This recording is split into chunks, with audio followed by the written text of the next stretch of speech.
Stock market planner চ্যানেলে আপনাদের সকলকে স্বাগত। সাবস্ক্রাইব করে পাশে থাকা বেল আইকনটা ক্লিক করে অল সিলেক্ট করবেন, তাহলে আপলোডিং ভিডিওগুলোর সাথে সাথে আপনাদের নোটিফিকেশন পেতে সুবিধা হবে। আইটি সেক্টরে স্মল ক্যাপ টাইপের একটা কোম্পানি যার নাম হচ্ছে Ramco system limited. Ramco system limited হচ্ছে আইটি সেক্টরের হচ্ছে স্মল ক্যাপ টাইপের কোম্পানি। এটার মার্কেট ক্যাপ আপনারা দেখতেই পাচ্ছেন, এটার মার্কেট ক্যাপ হচ্ছে 1000 কোটি টাকাও নয়, তারও কম, অর্থাৎ 865 কোটি টাকার মার্কেট ক্যাপ। 865 কোটি টাকার মার্কেট ক্যাপিটালাইজ হচ্ছে Ramco system limited. Ramco system limited হচ্ছে আইটি সেক্টরে বিলং করছে একটা কোম্পানি, এবং এই কোম্পানিটার হচ্ছে Q1 রেজাল্ট হচ্ছে আউট হয়ে গেছে। Q1 রেজাল্টের পারফরমেন্স কীরকম দিয়েছে সেটা আমরা হচ্ছে অ্যানালিসিস করব। তার আগে আমরা আলোচনা করব রামকো সিস্টেম লিমিটেডের চার্ট প্যাটার্ন, অর্থাৎ চার্ট প্যাটার্ন থেকে আমরা দেখব যে শেয়ার হোল্ডারদের কতটা পার্সেন্ট রিটার্ন এই কোম্পানিটা দিয়েছে। তো এই কোম্পানিটা পারফরমেন্স কীরকম করেছে, আগে চার্ট প্যাটার্ন আমরা হচ্ছে অ্যানালিসিস করব, দেন আমরা আলোচনা করব যে রামকো সিস্টেম লিমিটেডের হচ্ছে Q1 রেজাল্ট এবং Q1 পারফরমেন্স তারা ঠিকঠাক দিয়েছে কিনা সেটা নিয়ে আলোচনা করব। আপনারা সাথে থাকুন এবং স্কিপ করবেন না, তাহলে আরও কিছু ইনফরমেশন আপনারা পাবেন। স্কিপ করলে কিন্তু ডিটেল ইনফরমেশন আপনারা কিন্তু মিস করে যাবেন। তো এইটুখানি বলতে পারি। তাহলে এইটা হচ্ছে আপনারা দেখেই বুঝতে পারছেন একদম ছোট কোম্পানি, যেটাকে হচ্ছে মাইক্রো ক্যাপ টাইপের কোম্পানি বলতে পারেন। 865 কোটি টাকার মার্কেট ক্যাপিটালাইজ রয়েছে। এই কোম্পানিটার এখন ট্রেডিং প্রাইস চলছে 278 টাকা 15 পয়সা।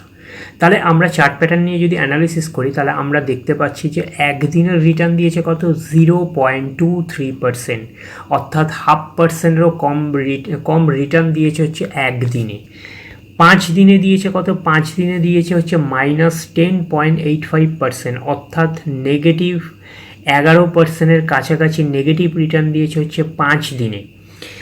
এক মাসে রিটার্ন কত, এক মাসে রিটার্ন দিয়েছে -2.88%, অ্যাপ্রক্স বলতে পারেন 3%-এর মতো নেগেটিভ রিটার্ন দিয়েছে হয়েছে এক মাসে। 6 মাসে রিটার্ন দিয়েছে কত, 6 মাসে রিটার্ন দিয়েছে -31.52%, বলতে পারেন অ্যাপ্রক্স 31.5%-এর মতো নেগেটিভ রিটার্ন দিয়েছে এই কোম্পানিটা 6 মাসে। তাহলে 1 জানুয়ারি থেকে যদি আমরা ধরি, তাহলে হচ্ছে -40.88% নেগেটিভ রিটার্ন দিয়েছে, অর্থাৎ বলতে পারেন হচ্ছে অ্যাপ্রক্স -41% নেগেটিভ রিটার্ন দিয়েছে এই কোম্পানিটা 1 জানুয়ারি থেকে। তাহলে আমরা যদি এক বছর যাই, তাহলে এক বছরে রিটার্ন দিয়েছে -49.38%, অ্যাপ্রক্স বলতে পারেন 49.5% কিন্তু নেগেটিভ রিটার্ন দিয়েছে এক বছরে। এক বছরে মানে স্টকটা হাফ হয়ে গেছে, স্টক প্রাইসটা হাফ হয়ে গেছে, মানে 50% ডাউন হয়ে গেছে। তো এক বছরে কিন্তু এটা রিটার্ন। তাহলে আমরা দেখি যে ন্যাচারালি জানি যে আমাদের শর্ট টার্মে কিছু হয় না, যেহেতু এটা একটা স্মল ক্যাপ টাইপের এবং মাইক্রো ক্যাপ টাইপের একটা কোম্পানি। মাইক্রো ক্যাপ টাইপের কোম্পানিগুলোতে প্রফিট বুকিং বেশি হয়, সেই জন্য হচ্ছে এরা এই স্টকগুলো কিন্তু ক্র্যাশ হয় বেশি। তো সেই কারণে দেখি যে আমরা লং যদি দেখি, তাহলে লংয়ে এদের পারফরমেন্সটা কী আছে, তাহলে আরও আপনাদের কাছে ক্লিয়ার হয়ে যাবে। তাহলে আমি যদি 5 বছরের চার্ট প্যাটার্ন যাই, তাহলে 5 বছরে আপনারা দেখতেই পাচ্ছেন -27.20% নেগেটিভ রিটার্ন দিয়েছে 5 বছরে। তার মানে বুঝতে পারছেন 5 বছরেও কিন্তু ওয়েল ডিস্ট্রয় করেছে। শর্ট টার্মটা বাদ দিন এক বছর, কিন্তু 5 বছর যদি ধরি, তাহলে 5 বছরে হচ্ছে 27%-এর ওপরে নেগেটিভ রিটার্ন দিয়েছে। এবং যদি আমরা হচ্ছে ম্যাক্সিমাম চার্ট প্যাটার্ন যদি দেখি, তাহলে ম্যাক্সিমাম চার্ট প্যাটার্ন হচ্ছে -89.86%, অ্যাপ্রক্স 90%-এর মতন নেগেটিভ রিটার্ন দিয়েছে। এটা লিস্টেড হয়েছে 2000 সালে। তাহলে 2000 সালে লিস্টেড হয়েছে, তার মানে আপনারা বুঝতেই পারছেন যে এই স্টকটা কিন্তু ওয়েলথ ডিস্ট্রয় করেছে এই স্টকটা। এটা কিন্তু মাথায় রাখবেন। বুঝতেই পারছেন যে 90%-এর মতো স্টক ক্র্যাশ করেছেন। 2020-তে লিস্টেড হয়েছে, মানে 20 সালে লিস্টেড হয়েছে। তাহলে 20 থেকে তার মানে এখন এটা হচ্ছে 22 চলছে, তার মানে হচ্ছে 22 বছর ধরে কিন্তু ওয়েলথ ডিস্ট্রয় করে গেছে, 90%-এর মতন কিন্তু ক্র্যাশ করে গেছে। তার মানে বুঝতেই পারছেন যে এই স্টকটা কিন্তু ইনভেস্টমেন্টের পক্ষে আদর্শ নয়। আপনাদের বারবারই বলা হয়েছে যে স্টক যখন ফার্স্ট প্যারামিটারের মধ্যে একটা প্যারামিটার এইটাকে নিয়ে আপনারা দেখবেন, স্টক যদি দেখেন যে লেফট থেকে রাইটের দিকে যদি উঠছে, তাহলে ভাববেন সেই স্টকটার মধ্যে পোটেনশিয়ালিটি রয়েছে। আর যেই স্টকগুলো আপনারা দেখবেন যেই স্টকগুলো দেখবেন আর লেফট থেকে রাইটের দিকে নামছে, তাহলে কিন্তু সেই স্টকগুলো কিন্তু উইক, ফান্ডামেন্টালি স্ট্রং নয়, ওয়েলথ কিন্তু ডিস্ট্রয় করে সেই স্টকটা। তাহলে সেই চার্ট প্যাটার্ন অনুযায়ী আপনারা এটা দেখেই বুঝতে পারছেন যে স্টকটা আপনারা দেখছেন লেফট থেকে রাইটের দিকে কিন্তু ন্যাচারালি কিন্তু নেমেছে। এই দেখুন এইখান থেকে কিন্তু নেমেছে ন্যাচারালি, যে স্টকটার মধ্যে কিছুই নেই এবং কোম্পানিটার মধ্যে পোটেনশিয়ালিটি নেই, আপনারা চার্ট প্যাটার্ন থেকে বুঝতেই পাচ্ছেন এটা। তাহলে এই কারণে আপনাদের একটা ওভারভিউ দেওয়া এই স্টকটার অ্যানালিসিস করার পেছনে হচ্ছে এটাই হচ্ছে কারণ, যে আপনারা হয়তো ভাববেন যে 90% ডিসকাউন্ট রেটে এখন স্টকটা পাচ্ছেন, তাহলে হয়তো আপনারা ভাবছেন যে সেই 90%কে অ্যাচিভ করে যাবে, কিন্তু এই ভাবনাটা যদি ভাবেন তাহলে একদমই ভুল কথা। তার কারণ এই স্টকটাই টোটালি ডিস্ট্রয় করে দিয়েছে, তাহলে সে কী করে কামব্যাক করবে? তাহলে কামব্যাক করলে এতদিনে কিন্তু এই স্টকটা কিন্তু কামব্যাক করতো। যেই কোম্পানিগুলোর হচ্ছে পোটেনশিয়ালিটি রয়েছে, যে স্টকগুলো, তারা যদি এই স্টকটা উঠে যদি এরকম ক্র্যাশও করে, তারা কিন্তু বাউন্স ব্যাক করে আবার কিন্তু রিটার্নটা কিন্তু দেবে। এখান থেকে যদি তারা ক্র্যাশও করে, বাউন্স ব্যাক করে রিটার্ন দেবে। তাহলে আপনারা দেখতেই পাচ্ছেন 22 বছরের মধ্যে কিন্তু এখনও কিন্তু বাউন্স ব্যাক করেনি। তার মানে হচ্ছে কোম্পানির মধ্যে ফান্ডামেন্টাল উইক রয়েছে, সেই কারণে কিন্তু বাউন্স ব্যাক করেনি। 90% ক্র্যাশ মানেই আপনারা কিন্তু সেটা ভেবে নিয়ে যদি বাই করেন, তাহলে কিন্তু খুবই বাজে ডিসিশান, এইটুখানি আপনাদের বলতে পারি। তাহলে কিন্তু আপনারা ভালো ইনভেস্টর হতে পারবেন না। এই কারণে বলা হয় যে ফান্ডামেন্টালসগুলো অ্যানালিসিস করবেন, ব্যালেন্স শিট স্টাডি করবেন, প্রফিট অ্যান্ড লস স্টাডি করবেন, কোম্পানিটার পিয়ার্সটা দেখবেন, কোম্পানির চার্ট প্যাটার্ন দেখবেন, কোম্পানির অ্যানুয়াল রিপোর্ট দেখবেন, কোম্পানির ম্যানেজমেন্ট দেখবেন, তাহলে ওভারঅল এবং কোম্পানির শেয়ার হোল্ডিং প্যাটার্ন দেখবেন। তাহলে আপনাদের কাছে ওভারঅল একটা ভিউজ ক্লিয়ার হবে যে কোম্পানির ফান্ডামেন্টালস দিকটা। তাহলে বুঝতে পেরেছেন, তাহলে চার্ট প্যাটার্নের মধ্যে কোনো স্ট্রেংথ নেই, এটা দেখে আমরা বুঝতে পারছি। তো যাই হোক, এবার আমরা Q1-এর রেজাল্টটা দেখব যে Q1-এর রামকো সিস্টেম লিমিটেড কী রকম পারফরমেন্স করেছে, সেটা নিয়ে আমরা আলোচনা করব। তাহলে আমরা কিভাবে Q1-এর রেজাল্টটাকে আমরা স্টাডি করব। ফার্স্টে আমাদের যেতে হবে গুগলে গিয়ে রামকো সিস্টেম এনএসসি বলে টাইপ করে সার্চ করব। সার্চ করলে আপনাদের কাছে এই উইন্ডোজটা ওপেন হবে। এই উইন্ডোজটা ওপেন হলে এটাকে আপনারা করবেন কি, স্ক্রল ডাউন করবেন। আপনারা স্ক্রল ডাউন করলে এনএসসি সাইট পাবেন। এই দেখুন, Ramco systems limited NSC, national stock exchange of India limited, এই লেখাটা পাবেন। এই লেখাটাকে আপনারা ক্লিক করবেন। ক্লিক করলে দেখবেন আপনাদের কাছে হচ্ছে রামকো সিস্টেমের হচ্ছে এনএসসি সাইট ওপেন হবে। দেখতেই পাচ্ছেন রামকো সিস্টেম লিমিটেডের এনএসসি সাইট ওপেন হয়েছে। আমি একটু লার্জ করছি। তারপরে আপনারা কি করবেন, এই দেখুন কোম্পানি ইনফরমেশান আছে, কোম্পানি ইনফরমেশানটাকে ক্লিক করবেন। করলে আরেকটা উইন্ডোজ আপনাদের কাছে ওপেন হবে। এইবারে আপনারা কি করবেন, আমি একটু হাইলাইট করে দিই। এইখানে দেখবেন কর্পোরেট অ্যানাউন্সমেন্ট আছে, তার নিচে দেখবেন একটা ভিউ অল অপশান আছে। আপনারা হচ্ছে ভিউ অল অপশানটাকে ক্লিক করবেন। ভিউ অল অপশানটাকে ক্লিক করলে দেখবেন আরেকটা উইন্ডোজ ওপেন হবে, সেটা হচ্ছে রামকো সিস্টেম লিমিটেডের। দেখেছেন আরেকটা উইন্ডোজ ওপেন হয়েছে। এইবারে আপনারা কি করবেন, আপনারা দেখবেন এই দেখুন এখানে লেখা আছে আউটকাম অফ বোর্ড মিটিং 26শে জুলাই 2022। 26শে জুলাই 2022-এ আউটকাম অফ বোর্ড মিটিং লেখা আছে। আউটকাম অফ বোর্ড মিটিংটাকে আপনারা ক্লিক করবেন। এটা আমাদের ক্লিকটা ভুল জায়গায় পড়ে গেছে, আপনারা দেখতে পাচ্ছেন। এইটাতে আপনারা যাবেন না, এটাকে আপনারা ব্যাক করবেন। ব্যাক করে আবার আপনারা কি করবেন, আবার ওটাকে আবার ব্যাক করে আবার আপনারা কি করবেন, আবার ওইটাকে ক্লিক করবেন। ক্লিক করে ভিউ অলে ক্লিক করবেন। করার পরে দেখবেন আমরা যে জায়গাটা করেছিলাম, এই দেখুন আউটকাম অফ বোর্ড মিটিংয়ের জায়গায় আমাদের প্রেস পড়ে গেছে রেকর্ডিং অফ অ্যানালিসিস, এইটাতে ক্লিক পড়ে গেছে, সেই কারণে প্রবলেমটা হয়েছে। তাহলে আপনারা কি করবেন, আউটকাম অফ বোর্ড মিটিংটাকে ক্লিক করবেন। দেখুন আবার ওই জায়গা ক্লিক পড়ে গেছে।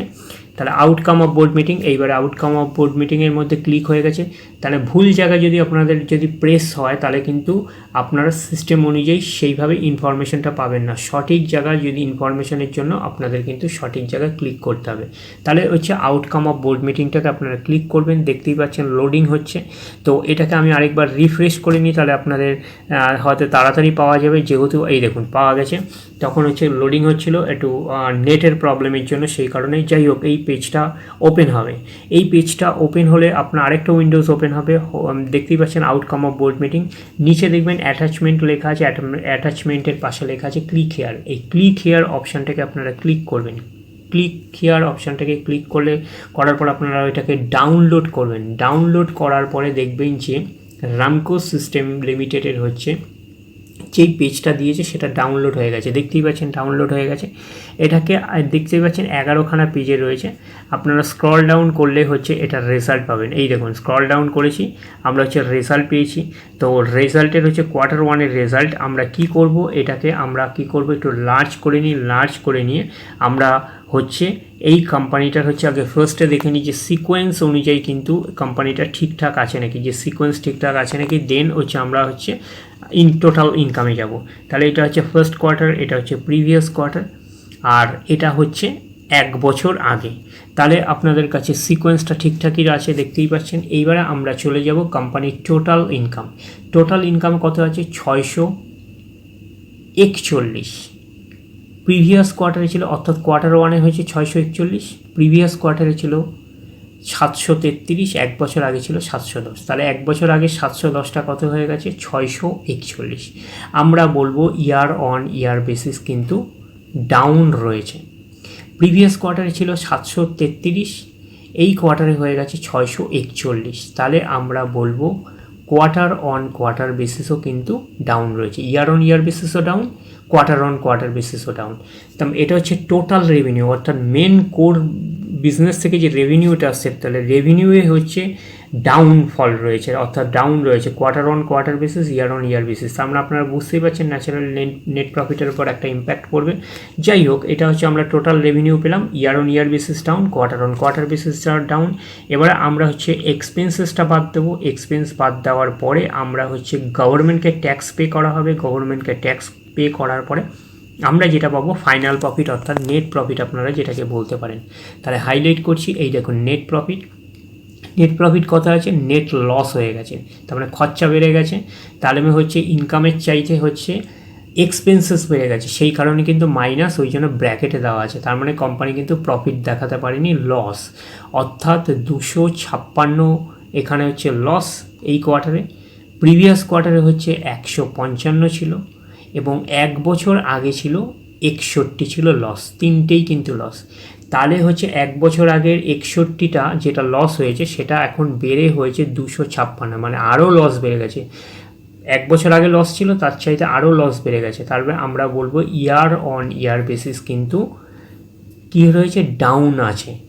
প্রিভিয়াস কোয়ার্টারে ছিল 155 লস ছিল, এই কোয়ার্টারে হয়ে গেছে 256 লস। তার মানে এই কোয়ার্টারেও কিন্তু কোয়ার্টার অন কোয়ার্টার বেসিসও কিন্তু ডাউন রয়েছে। তার মানে দেখতেই পাচ্ছেন লসের পরিমাণটা কিন্তু পরপর কিন্তু বেড়ে গেছে। আপনাদের হাইলাইট করছে, এই দেখুন লসের পরিমাণটা কিন্তু বেড়ে গেছে। ইয়ার অন ইয়ার বেসিসও বেড়েছে, কোয়ার্টার অন কোয়ার্টার বেসিসও বেড়েছে। তার মানে আপনার আগেই দেখেছেন চার্ট প্যাটার্নটা দেখেই বুঝতে পারছেন যে কোম্পানিটার মধ্যে স্ট্রেংথ নেই। এই কারণে এই সব জিনিসগুলোকে অ্যানালিসিস করতে হয়। স্টক প্রাইস কিন্তু এমনি এমনি বাড়ে না।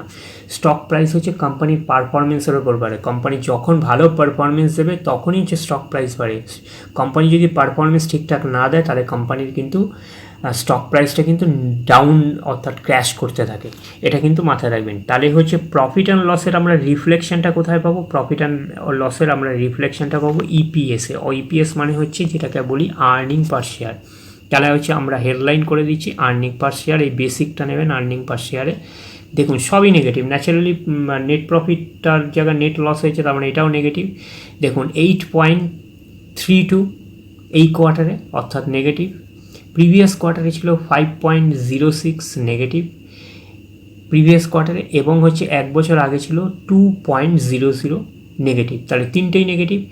1 বছর আগের নেগেটিভ হচ্ছে 2.00টা, এইবারে কত হয়েছে 8.32 নেগেটিভ। তাহলে ইয়ার অন ইয়ার বেসিস হচ্ছে ন্যাচারালি ডাউন রয়েছে, দেখতেই পাচ্ছেন। প্রিভিয়াস কোয়ার্টারে ছিল কত? নেগেটিভ 5.06, এই কোয়ার্টারে হয়েছে নেগেটিভ 8.32। তাহলে আমরা বলবো হচ্ছে কোয়ার্টার অন কোয়ার্টার বেসিসও কিন্তু ডাউন রয়েছে, ইয়ার অন ইয়ার বেসিসও ডাউন, কোয়ার্টার অন কোয়ার্টার বেসিসও ডাউন। তাহলে আপনারা ন্যাচারালি দেখতে পাচ্ছেন যে ইপিএসটা সবই কিন্তু ডাউনটা কিন্তু আরও বেড়েছে, 2 থেকে সেটা হয়ে গেছে 8.32 বেড়ে, এবং 5.06 থেকে সেটা বেড়ে হয়েছে 8.32। তাহলে আপনারা বুঝতেই পারছেন যে কোম্পানি কিন্তু লসে রান করছে, সেই কারণে তার নেট প্রফিটের রিফ্লেকশনটা আমরা ইপিএসে পাবো, সেটা কিন্তু ন্যাচারালি পেয়ে গেছে। তাহলে বুঝতেই পারছেন রামকো সিস্টেম লিমিটেড থেকে কিন্তু আপনারা বি অ্যালার্ট থাকবেন। ন্যাচারালি ওটা চার্ট প্যাটার্নটা আপনারা দেখেই বুঝতে পেরেছেন যে এই কোম্পানিটার মধ্যে কোনো পোটেনশিয়ালিটি নেই, এবং কোয়ার্টার ওয়ানের রেজাল্টও দেখতে পাচ্ছেন যে পারফরমেন্স কিন্তু ওয়ার্স থেকে ওয়ার্সতম যেটাকে বলা যেতে পারে করেছে। যে এই সব কোম্পানিগুলো থেকে কিন্তু একটু দূরে থাকবেন, এই কোম্পানিগুলো থেকে কিন্তু ওয়েলথ ক্রিয়েট হয় না। এই কোম্পানিটাকে নিয়ে আরও আপনারা স্টাডি করুন, তাহলে আরও আপনারা ডিটেলস বুঝতে পারবেন। ব্যালেন্স শিট স্টাডি করুন, প্রফিট অ্যান্ড লস স্টাডি করুন, তাহলে আপনারা আপনাদের কাছে আরও ক্লিয়ার পিকচার হবে যে এই কোম্পানিটা থেকে কেন অ্যাভয়েড করা উচিত। আপনাদের ন্যাচারালি দেখছেন যে মেন টোটাল রেভিনিউয়ের মধ্যেই গ্রোথ নেই, তাহলে নেট প্রফিটটা কোথা থেকে আসবে? দেখতে পাচ্ছেন রেভিনিউয়ের মধ্যেই কিন্তু গ্রোথ নেই, রেভিনিউ থেকেই কিন্তু ডাউন হয়ে গেছে, মেন বিজনেস থেকেই ডাউন হয়ে যাচ্ছে। তাহলে আপনাদের কাছে এই কোম্পানিটা প্রফিট দেবে কী করে? কোম্পানি যতক্ষণ প্রফিটেবিলিটি না হবে, যতক্ষণ পারফরমেন্স ঠিকঠাক না করবে, ততক্ষণ শেয়ার প্রাইস বাড়বে না। ন্যাচারালি এই স্টকটা হচ্ছে ওয়েলথ কিন্তু ডিস্ট্রয় করে গেছে 22 বছর ধরে, এইটুখানি কিন্তু মাথায় রাখবেন। তো সেই কারণে আমরা বলবো যে এই কোম্পানিটার পারফরমেন্স কী আছে? পারফরমেন্স হচ্ছে ইয়ার অন ইয়ার বেসিস হচ্ছে ডাউন রয়েছে, কোয়ার্টার অন কোয়ার্টার বেসিসও কিন্তু ডাউন রয়েছে। তা দুটোতেই যখন ডাউন বলছি, তা দুটোতে কিন্তু কোনো প্রফিটেবিলিটি নেই, কোনো প্রফিট নিয়ে কিন্তু ডাউন না, লস হচ্ছে বেড়েছে। ইয়ার অন ইয়ার বেসিসও লস বেড়েছে, কোয়ার্টার অন কোয়ার্টার বেসিসও লস বেড়েছে। এটা হচ্ছে আইটি সেক্টরের একটা মাইক্রো ক্যাপ টাইপের কোম্পানি, রামকো সিস্টেম লিমিটেড। এই কোম্পানিটার থেকে কিন্তু অ্যালার্ট থাকবেন। তাহলে আশা করি আপনারা বুঝতে পেরেছেন যে কীভাবে আমরা কোয়ার্টার ওয়ানের রেজাল্টটাকে অ্যানালিসিস করলাম এবং তার চার্ট প্যাটার্নটা অ্যানালিসিস করলাম, কোন সাইট থেকে বের করলাম। তাহলে ওভারঅল আপনাদের কাছে ক্লিয়ার হয়ে গেছে। তাহলে আপনাদের সাথে আমার আবার নেক্সট ভিডিওতে দেখা হচ্ছে। ধন্যবাদ।